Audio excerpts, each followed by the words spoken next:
Hey guys, welcome back. In today's video, we are talking about the shorts investigations, exposing synthetics, the settle agreement, and many more in this video. First, we're taking a look at this. Breaking, Doge just announced an audit into the SEC for fraud, abuse, and waste.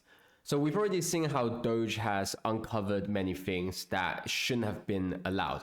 And now, of course, the next objective is into the SEC. And we've known in the past how there's been many regulations that should have been punished, that should have been talked about, but that was bypassed because people turned a blind eye or people, of course, changed the rules.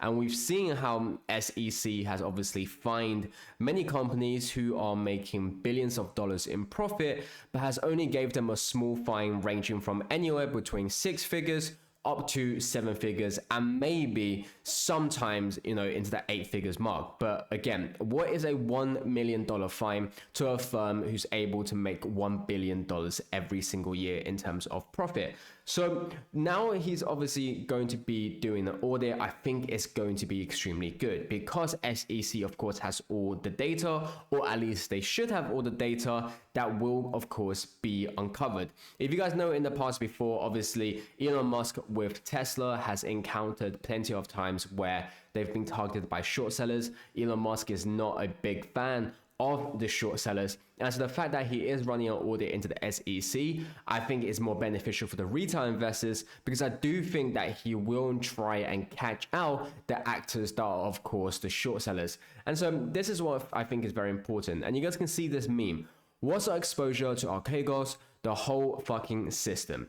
And so this meme is obviously going to be showing how shocking the truth will be. Once they find out all these short positions, once they find out, all these swaps, we've seen how these AMC and GME toxic swaps have already taken down multiple companies.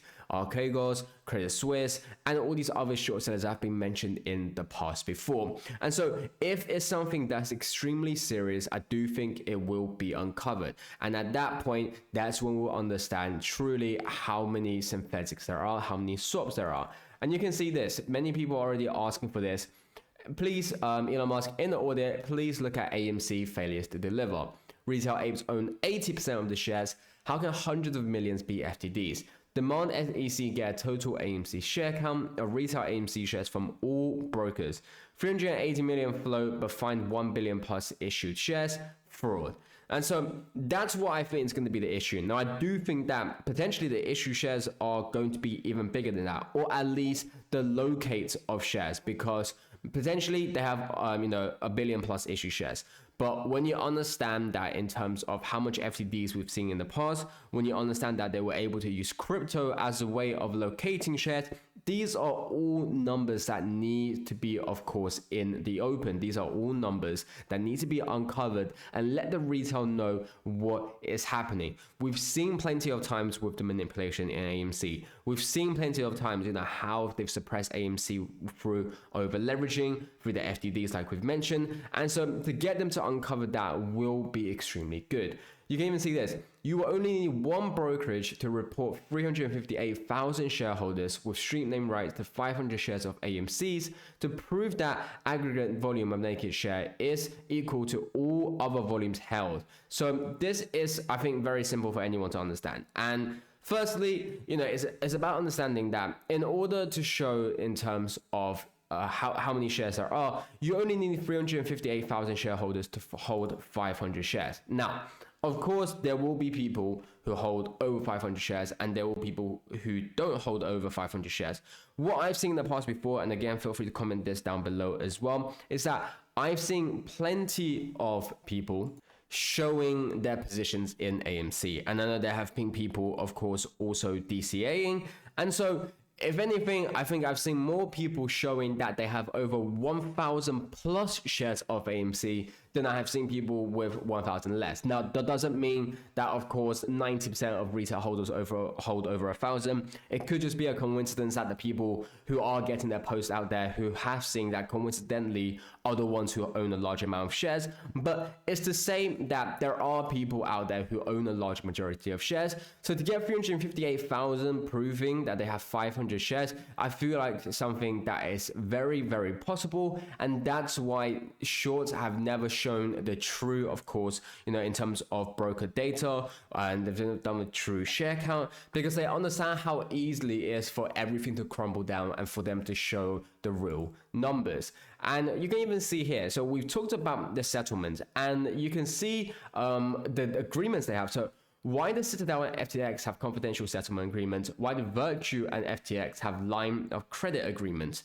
And so now, earlier in the video, we talked about in terms of how big the exposure was. We talked about, of course, the SEC investigation. We talked about getting the share count. So when you take a look here, you have to understand FTX in terms of crypto were one of the first ones, or at least they were one of the big ones. They obviously claimed to have over 400 million AMC tokens that were supposedly backed 1-to-1. Now, we knew that wasn't possible. And of course, FTX later on to come out to say that, of course, they were saying that this wasn't possible and that this was only, a strategy used to obviously help these institutions. And so when you see that Citadel, a short seller of AMC, has a confidential settlement agreement with FTX, when you see that Virtue, another short seller of AMC, has a line of credit agreement with FTX, you start to see what is going on. And so this is why they are scared to show the true numbers. This is why they've always been afraid to show truly how big their short positions are, to show truly how many shares of AMC there are, and that's why they try to hide it. We've recently obviously seen how they're stopping the CAS system, how they're delaying the short reporting positions for a year, and so these are obviously because they understand what is going on and they want to prevent these from all showing. But the fact that we have the Doge announcing this audit, like I said, I do think that if it's done correctly, it will have a major impact in this whole situation with synthetics.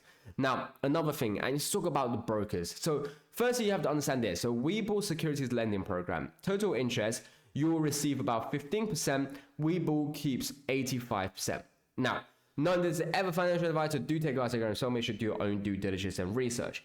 I personally have always said, if you are here to obviously stand against the institutions, if you're here to help the retail investors, you wouldn't lend your shares out, because when you lend your shares out, you're damaging the value of your shares. At least it's that case for AMC and GME, because they will use your shares and they won't just use it once, they will use it multiple times to obviously suppress the price. But not only that, it's about understanding that when you're doing that, not only are you doing that at the cost of your own share value, because with the price going down, your share value also go down, but you're not even getting the majority of that cost. Now, many brokers have it automatically turned on, or at least they have some sort of agreements to get it turned on, and you have to manually turn it off. But here you can see in terms of what they're doing, and you can see how they pocket most of the cash.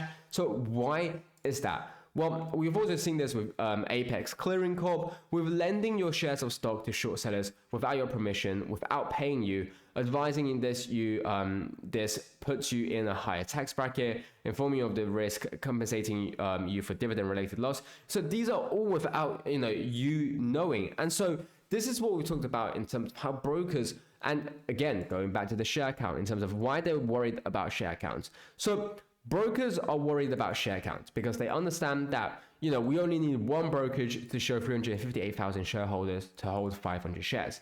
They're worried about how many shares there are. Institutions are worried about these settlement agreements. They're worried about the exposure it has to the whole system. And so that's why you can see brokers try to keep the money, because they want, firstly, they're not doing this for your sake. They're obviously doing this to make money for themselves, but it's because they need the money in order to hold their margins. You can also see this. Collier Securities reported 9.233 million of securities sold not yet purchased. And now what they are is a broker dealer and investment advisor that provides clearing, underwriting, financial advisory, and security brokerage service to individual, institutional, corporate, and governmental clients.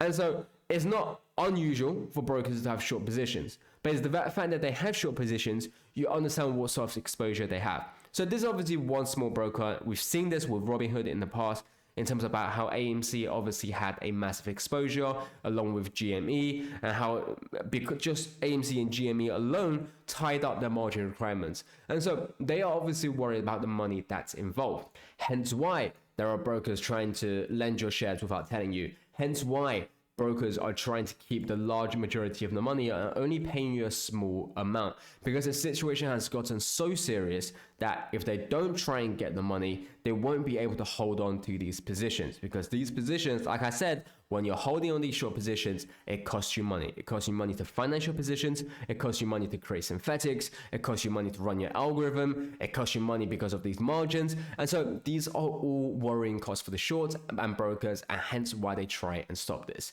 And you guys, thanks for watching. I'll catch you guys next time.